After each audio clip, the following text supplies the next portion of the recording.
Right, okay. Now I don't know if this travels culturally. This was a picture I took in Croatia, which is of course in Europe. And it's not just Croatians that do this.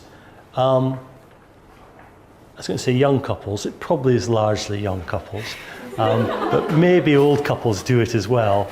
I think that the padlock is signifying the lasting relationship, or the aspiration, or the pretense if you're cynical. So the aspiration, it's a lasting relationship. And I just like this one. This was just walking along the road, and then there was this fence, and this was just a small part of the sea of padlocks. So this is social capital again, perhaps. Bonding social capital. That's what it meant to me. Again, I wasn't psychic. I didn't know that at the time, that I would be talking about it. But yeah, so the question is, a simple policy question is, should we be encouraging more of these? Now, I don't mean should we subsidise the cost of padlocks, but should we be trying to encourage more relationships?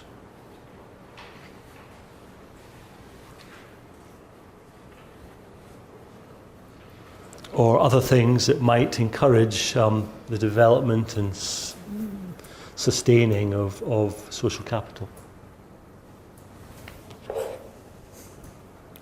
Do you do this in Taiwan? I don't mean you personally. Do people do it in? But big place. But I find this quite. You will see many in Japanese and Korea countries, but not so much in Taiwan. Right. Kenya? No. But there are other forms, like if they have some beads or... Yes. Okay. That's right. And it has become, I have noticed, people wearing, it's become more global, wearing sort of friendship bands or whatever they're called. And of course, I'm thinking more traditionally, and this is very unecological, people used to carve initials on trees and things like that. Well, it's all social capital. It doesn't do the tree much good, but maybe it's good for health. Well, that's the question, is it good for health? Okay, so lecture 4. I'm going to try and get implications for health policy and maybe for research. And I add the and research because I think the implications for health policy are not obvious, and that's probably because we need more research. But let's see about that. So, should health policy care about social capital or not? I mean, we worry about how many doctors or nurses we've got available. We worry about patients' access to health care. We worry about whether prices are too much of a barrier to accessing health care.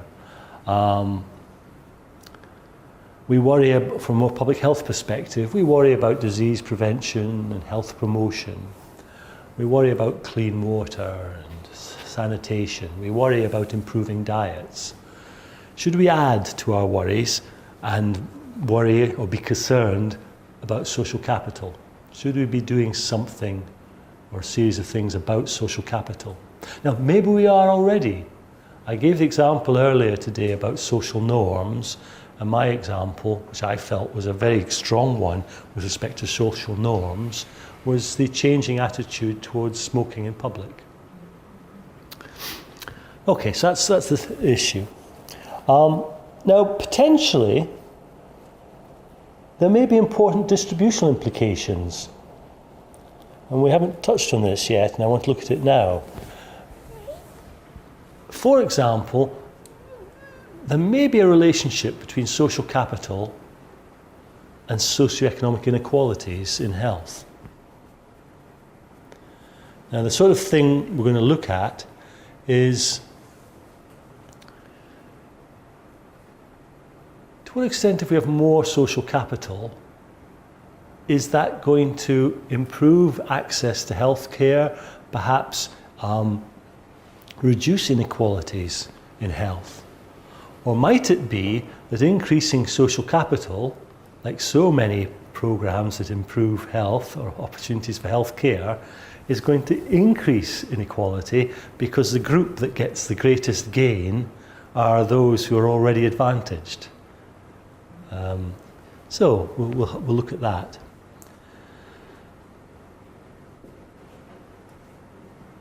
I think it's quite reasonable to believe, so that's one reason you might be interested in, for health policy purposes, interested in social capital, the distribution aspect. I think the second one, and it's a fairly obvious one, is it's quite plausible that the effectiveness and possibly the cost effectiveness of different health policies may depend on the extent and nature of social capital. Some health policies may not be very effective if you don't have enough social capital, for example. So that's seeing social capital very much as an input, that along with all the hospitals and the health services and the healthcare personnel, you maybe also need social capital to get the greatest health benefits from those investments. Maybe mental health and social care are really good examples of this, where it's not just enough to look at the inputs, traditional inputs to healthcare, such as doctors, nurses, drugs, etc. You maybe have to look at other inputs to healthcare, in particular the social capital.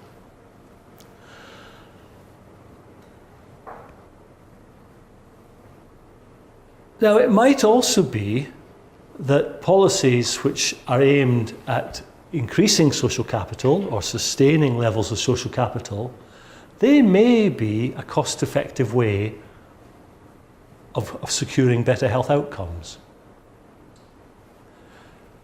The example here, if we go back to it, smoking. Quite possibly changing the social norm regarding smoking in public is a much more cost-effective way to obtain improved health than supplying individual counselling to smokers, or nicotine patches to smokers, or things like that. And so that's a possibility we need to bear in mind.